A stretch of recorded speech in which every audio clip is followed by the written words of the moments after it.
Hey, everybody, it's Natalie Gentile, and welcome to another edition of Facts Over Fear. You guys, I love doing health news to know, and joining me today is Dr. Natalie Gentile. She's a real regular here at Facts Over Fear. How are you doing today, Dr. G? I'm doing great, Natalie. Thanks for having me on. Of course, you're not going to be doing great in a moment when we No. talk about all of the things that are happening in the healthcare world. But who better to break down the news you need to know in the public health space than you? So Thank you. let's talk a little bit about all the things we're going to discuss here. First thing we're going to kick off is a story you brought to my attention. I'm really glad that you did. There are some doctors in Texas, people, by the way, who are serving underserved communities, detained by ICE while trying to follow the legal path to stay and work. So now ICE is detaining doctors.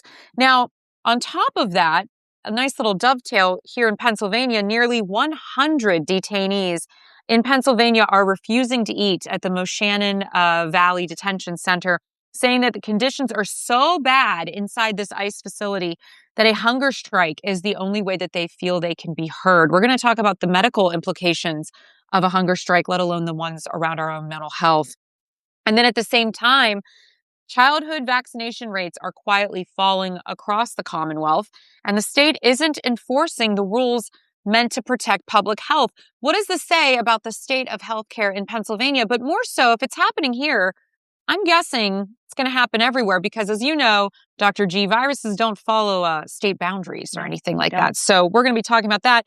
And really to round it up, everybody, our favorite podcaster, Joe Rogan. What a guy. He's great.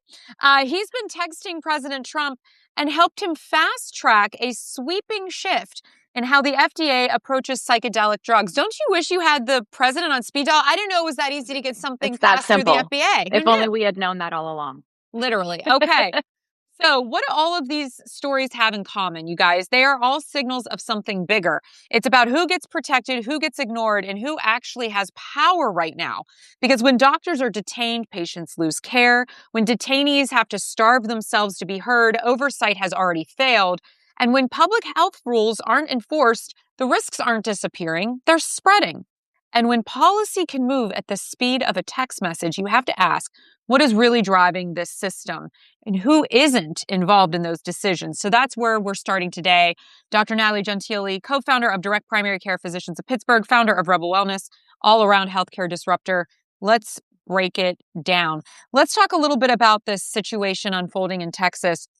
The synopsis real quick for everybody is that there were foreign-born doctors that were working in underserved U.S. communities, and they were detained by ICE while trying to travel for required steps in their legal immigration process. They were doing everything by the book, like the administration says it wants people to do. So it's raising alarms about how enforcement is colliding with an already strained healthcare system. What did you make of this story, hearing about these doctors?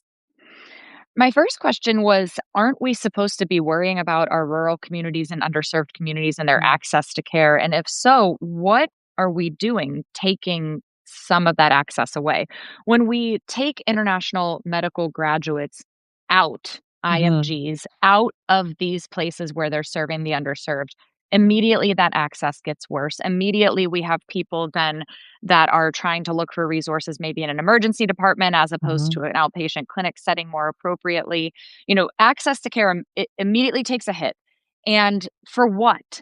For what reason were these people taken away from their families and taken away from their communities when they were following the rules and they were doing exactly what we needed them to? And the thing that's so fascinating to me is healthcare is so bad in this country. Yeah. It is so bad in this country that we can't even get our own people from the United States to practice medicine in the numbers needed to take care of Americans. Yeah. So therefore, we need people from outside of this country to make sacrifices to come here and help, yet then they get detained.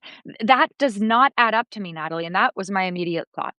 No, I so appreciate all of the things you said. And just for a little bit more detail and context, a Venezuelan man, this is from the AP, you guys, pleaded his case to asylum officers on Thursday in an interview that his wife, a well-known doctor in South Texas, planned to attend until she was detained at the airport with the couple's 5-year-old daughter.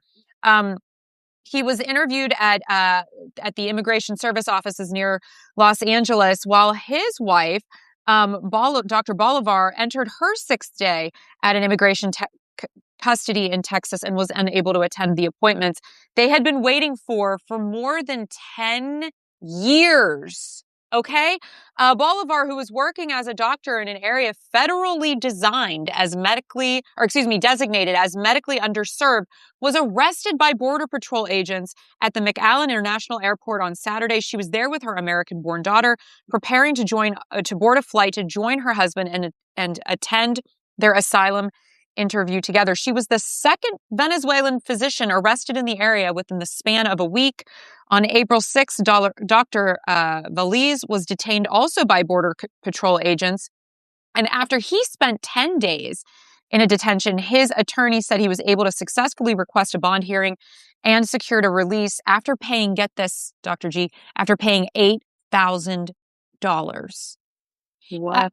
I think we need to let all of these layers just sink in, because this to me is not only disgusting and alarming. To your point, these are doctors that are here to support rural communities in the United States that do not have the doctors that they need. You said it. We're already dealing with too many patients, not enough physicians as it is.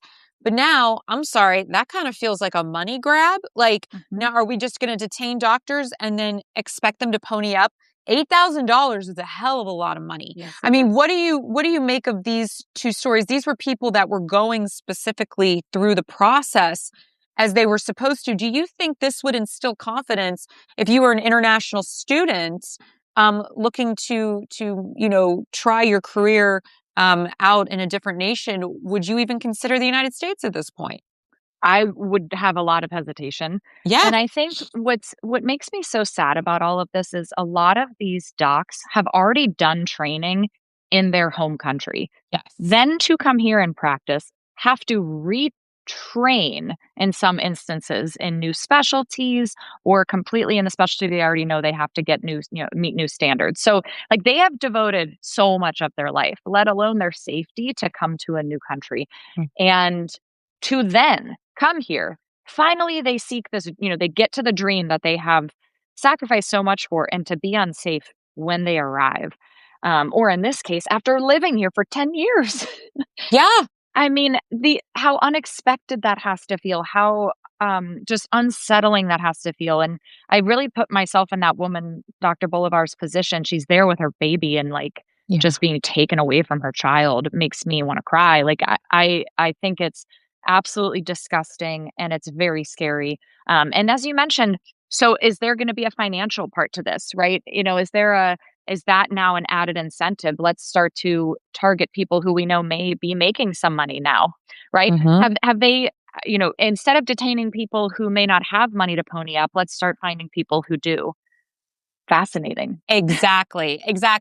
I mean, this is all just such a shell game. I get so sick of hearing about these ICE detention centers and the hell that they are unleashing on Americans and people here legally. And guess what? People that do not have the right documentation. No one should be treated like this. And it's actually, this is a perfect segue into the next topic, because speaking of treatment, I want to read an article from Penn Live. This is a story that has really caught some fire here in Pennsylvania, and it's made national news. A man started gagging and lost consciousness last Wednesday evening inside an ICE detention center in Pennsylvania. Staff failed to give him proper medical attention, according to sources inside the facility. Instead, staff at the Moshannon Valley Processing Center in Clearfield County told other detainees to help him, according to one witness. He vomited a green substance and fainted. His body was white. He was shaking and sweating. Officials paid him no mind. According to the man, who asked not to be named to avoid retaliation, this was the third person, Dr. G, to be hospitalized after facing similar symptoms, which is in and of itself a concerning situation. The staff said that they told the detainees it was a common cold. I'm going to interrupt for a second just to get your thoughts. Do people vomit green substances during a common cold? Okay. Just wanted to clearing that up, everybody. But family members of people inside the facility speculate they could be suffering from some kind of intestinal Mhm. infection. Now, as a result of this medical emergency, according to Penn Live, men on his block at Moshannon have undertaken a hunger strike to protest the conditions. And what started with 70 people, which is a lot of people, has now escalated to 100 people. And this is by Friday morning. They said, we plan to continue the strike until media can release the unjust situation that we are living in. The men are pushing for better medical care from GEO Group, which operates inside the center, and changes to the food given to detainees. Dr. G, I know you're a lifestyle doctor. I want to hear your thoughts on this. The meals include bread, milk, and water. The bread is typically stale. The milk sometimes has black substances in it or is curdled. And they also have found worms floating in their water. Can you just give me your first reaction just as a medical doctor hearing these conditions? I just keep saying the word why. Why are these people being treated like this? What's the ultimate goal here? Uh, This is this is a crime Yeah. against humanity. I mean, you can't do that to Right. human beings. I We mean, wouldn't do this to dogs. no, we absolutely would not do this to any animal. Hmm. And no wonder people are vomiting green substances. Like there could be any number of infections going on, with these types of oh my gosh, circumstances. Yeah. Terrifying. So when we look at this from a medical perspective, hunger strikes have been used as a form of protest through centuries. I mean, they did hunger strikes so women could get the right to vote. There have been hunger strikes to protest racial injustices, all kinds of things throughout American and global history. But to see it happening in our own backyard in Pennsylvania at a detention center, and to have 100 people, 100 inmates say, I'm going to do this. When you think of that from a health perspective, what concerns you about someone engaging in a hunger strike from just a purely physical experience? What can be expected to happen? And also, can you talk about the mental toll that it takes to get to a place where you'd be willing to sacrifice your own health to make a change happen? Yeah. Well, one thing that worries me here is if they aren't paying attention, and by they I mean the people running the show there. I say quote unquote because God knows what they're actually doing. Not paying attention to somebody vomiting green, substances. Are they going to care at all that there are people hunger striking, right? So, like, you're really banking on this making some type of an impact because Hmm. it doesn't sound like up to this point anybody is caring within that detention center about the well-being of the detainees. Right. And then when we go on prolonged fasts, right, hunger strike for a long period of time in not a controlled environment, meaning like you're Right. consistently maybe getting electrolyte repletion or water consistently, like clean water, etc. Hmm. I mean, bad things can happen to your heart, to your kidneys, right, your brain function and cognition, and that can also impact your ability to fight and your Yeah. energy to defend yourself. So it scares me because I hope one direction this goes is that it makes an impact, but I worry Hmm. about the other direction where we then have people who are physically in a state where they can't protect themselves and are even further going to be taken advantage of and potentially harmed. Absolutely. If you're just joining me, I'm Natalie Bensvenga. I'm with Dr. Natalie Gentile, and we are talking currently about the Moshannon hunger strike. If this issue concerns you, share this post, because really what's going to make an impact is these stories being amplified by journalists and physicians like we have here, along with the public pushing this out and saying these kinds of things are unacceptable. So be sure to share this afterwards. I want to switch gear only for sake of time because we have so much to cover. This is another issue that Dr. G and I talk a lot about, which is vaccination rates. We talk a lot about airborne diseases. We talk a lot about how we're mitigating risk. And this is very concerning. According to PBS, who partnered with the Pittsburgh Post-Gazette on this story here in Pennsylvania, childhood vaccination rates are dropping across the Commonwealth, and reporting shows the state is failing to enforce its own school vaccine requirements, raising concerns about preventable disease outcome. Dr. G, when we look at what's happening here across the Commonwealth, and now that we know that there is an alarming decline in hundreds of schools across the state. And they found that nearly this investigation, two-thirds of Pittsburgh kindergarten classrooms are now below herd immunity for measles. And statewide, nearly 1 in 10 students, which is 40,000 children, are either not fully vaccinated or do not have the required exemptions. Now, before we get into the actual ramifications of this, like what it means to potentially get the measles or exposing your children, and maybe answer some questions if people have them for their own edification, explain to us what herd immunity means, because I don't think a lot of people really understand this either. Reaching a certain point of number of people in the population who have been vaccinated against a certain disease, so that the spread of that disease is tamped down as much as possible, is kind of the most simplistic way we can put it. Like, we need to have enough people immunized so that these conditions like measles aren't running rampant and potentially really harming or causing death in people who can't become immunized, right? Or people who are immunocompromised and don't respond well to vaccines. I am sickened by this as a mom with a kiddo in this age range, in these age ranges, in elementary schools. I mean, I'm looking at this article like, is this our school? Is this is this happening here? Where and why is this taking place? And who is letting this pass through? Who's letting this paperwork pass through without the proper exemptions, not following the rules on this? It's terrifying. It's terrifying. And I think it's important to note here too what you were saying about how this protects everyone. Vaccines protect your child and they protect the children around you. If your child, let's say, has gotten all of their vaccinations, if they're up to date on, their measles shots, all of these things that schools require, should you be concerned as a parent? And if you have not vaccinated or fully vaccinated your child who can be vaccinated, what would you say to them? As somebody who has fully vaccinated children, I'm concerned.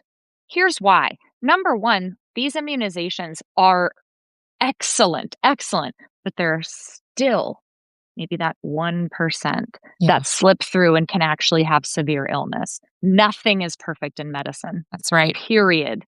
So absolutely, I worry. Every parent worries, is my kid the 1% for anything, right? Yeah, it's the rare thing going to happen.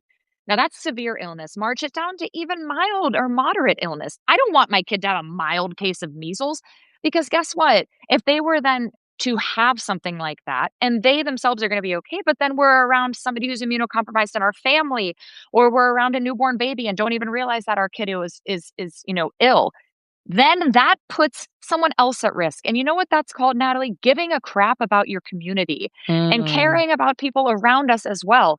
We cannot be so hyper-focused on just the impact on our individual oneself.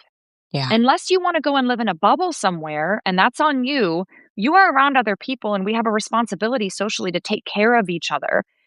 Now, if I'm somebody whose children aren't immunized, there's still a chance. It's okay to be concerned or have questions, but there's still a chance. And there is so much scary misinformation out there that is trying to muddy our minds. Go out there and do what is evidence-based and what is going to help your child and the population. There's still time. There's still time to get your kid vaccinated. When we think about all of this, I can't help, because you and I mean, God knows we've talked about this, but it's important to re-examine it from time to time as topics come up. Just the level of disinformation that we have to absorb all day, every day. And it's become exponentially worse since COVID. It's become exponentially worse since Trump got back in office. I mean, if you look at the website for the CDC, things are just gone now. Things are missing. If you go to the White House and you look at their public health pages, it's weird to see what they're promoting and what they're not. Their whole MAHA movement that has continued to perpetuate things that are not backed in evidence, to your point. How do you as a physician cut through that? I mean, obviously you're very active on social, and we so appreciate that because you put out so much good information.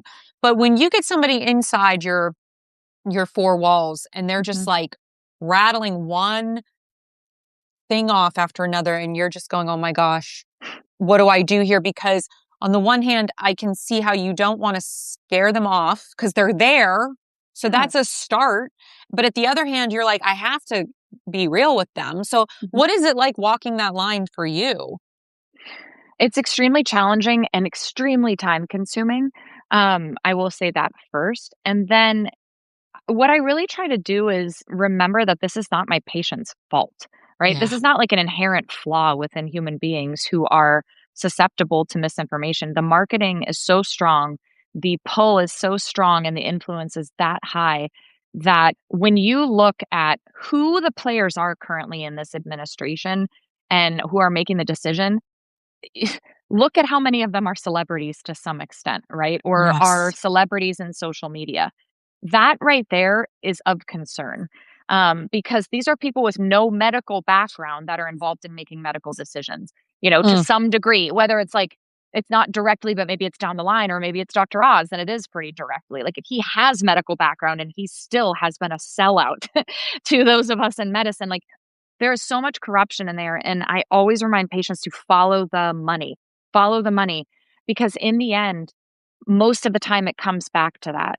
And just understanding, like, I think a lot of times patients feel shame. When you really point this out, they feel shame, like, "I can't believe I mm, fell for that." You didn't mm. fall for anything. You're a human who is consuming information from somebody who seemed maybe bright and shiny and flashy and potentially familiar because they're on your phone. Yeah. And that's normal, but until we have rebuilt trust in doctors, this is gonna continue to be a more, worse and worse problem. And I'm really concerned, before we transition to our last topic, I'm really concerned about this because I don't know if you saw that piece in the New York Times. I posted about it yesterday for Facts Over Fear, my weekend news edition. There are now coming to light hundreds of MAGA bots that are posing Mhm. as people like you and me. They look like you and me, but they're 100% fabricated, and there's no indicator on them to let you know that these are not people. And so what's happening is now you're getting a fake person that's saying, "Hi, I'm Dr. G, and I think you should take, this dewormer to prevent Mhm. XYZ." And so now, on top of all these other things that people are confused about, you're going to be combating fake doctors that look like you and sound like you. I mean, I'm just not sure, to your point, like, where does this end? Like, what Yeah. is the point of this? Yeah, I mean, because 'cause we're already trying to combat fake doctors who are actually human beings for, thinking that they are, and so now we've got bots. Mm-hmm. So, It's yeah, I just don't see crazy. where it ends. I think where it is somewhat mitigated is extremely grassroots, Yeah. in the community family doc, truly. Like, I think that so much comes down to establishing primary care on the front lines, restoring trust in doctors, and not siloing them out so much so that they are completely deplete of energy or interaction with community, you Yeah. know?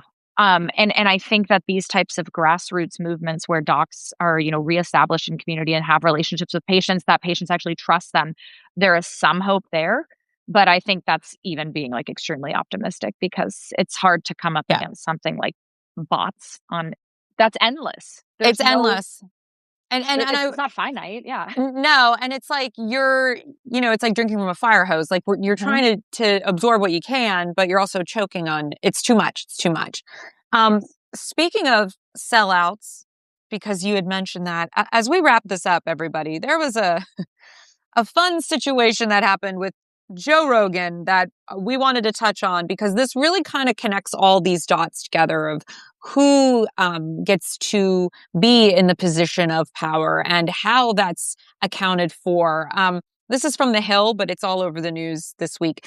Podcaster Joe Rogan joined President Trump and others in the Oval Office on Saturday as he signed an executive order accelerating research for certain psychedelic drugs used to treat mental health disorders. Today's order will ensure that people suffering from debilitating symptoms may finally have a chance to reclaim their lives and lead a happier life, said Trump. The order, which also directs the Food and Drug Administration to expedite its review of new treatments, is specifically targeted at helping veterans struggle with symptoms of anxiety and depression. The president said the move applies to certain drugs, including psychedelics, that are already in the advanced stages of clinical trials. Rogan said he heard about these treatments uh, he heard about these treatments Mhm. during a taping, because that's enough, Yep. Yep. of his podcast and sent Trump some information on it. He said, I sent him that information. The text message came back because he has Trump's cell phone. Uh-huh. Sounds great. Do you want FDA approval? Let's do it. Literally that quick, said the podcaster, who's been critical of the president in recent weeks over the U.S. operations in Iran. So this law, it's called the Right to Try Act. It's something that's it's opening the pathway for this. And that law allowed terminally ill patients to participate in clinical trials for treatment still under review, which is kind of a different thing than we're talking about right here. Yeah, so all for that. Oh All yeah. for Oh treatments yeah. that all for people Oh feeling yeah. better. But you know what's hilarious to me about this, Natalie? Tell me. The other day Tell I'm me. sitting there with a patient and she's telling me about a family member of hers who used to do research and was getting her PhD, and the research was around maternal mortality due to abuse. So Mm. abuse of pregnant moms. And that research got cut, Mm. along with how much other research in the past year plus now that we have seen grants being cut off, money being Pediatric cut off for cancer. pediatric cancer, all cancer therapies. But Mm. all it takes is for Joe Rogan to shoot a text message to Trump saying, "Hey, bro, heard about this psychedelic." And Trump's like, let's fucking go. Right. What? I What? know. So, you know what that tells me? They Tell me. talk about oversight. They talk about that, like, let's get this expedited through a review. There's no oversight or review. It's No. just arbitrary hodgepodge. It's the same kind of shit that we see with prior authorizations with insurance companies. Yep. It's this hand waving like there's regulation, but there's Mm. no actual path. It's just however someone's feeling that day in power is how it's going to go that day. And then if they change their mind, they change their mind. I think what really bothered me, I mean, so many things bothered me about this. I mean, the bro culture being one of them, because it was not a woman that made that call, right? It's just one of these things to me that why, why do media figures who have no medical background have this kind of access to political figures? Because there was a time, there was a world, everyone listening, where the media and policymakers had somewhat of a hostile dynamic, right? Because if you're not calling out and holding accountable, you're doing PR. That's not Mhm. journalism, and that's not podcasting or whatever avenue we want to come across. There was a time where in the not so distant past where you would never, ever have crossed that kind of a line and called up an elected official as a media personality to try to make something happen. That was never supposed to be the role of journalists. And, people can say Joe Rogan's not a journalist. No, he is absolutely not. But he wields an incredible amount of public opinion and sway.